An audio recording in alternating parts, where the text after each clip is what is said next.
আমি যে কইছিলাম না ওই যে রতন এই তোরা কি করতেছিস এনে? এই জিনিসটা হচ্ছে আমি তোরে কইছিলাম তখন গাড়ি দিয়ে এই গাড়ি কথা দিয়ে ছিল একটা আমার। আরে ভাই ভাই, ভাই কথা কথা কইতেছে। বলতেছে তুই পরে কথা এই বল।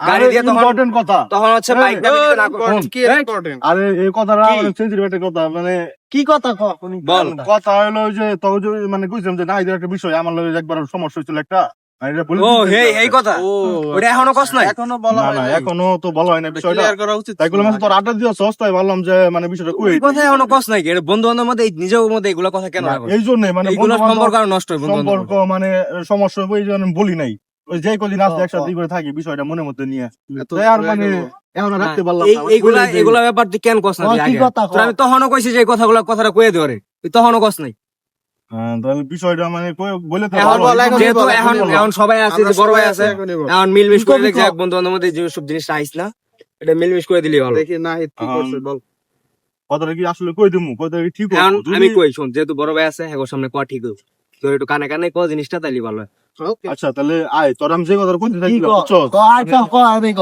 কথাটা আরে আরে ক আরে একটু এদিকে আয় কথা হইলো তেরে বাকি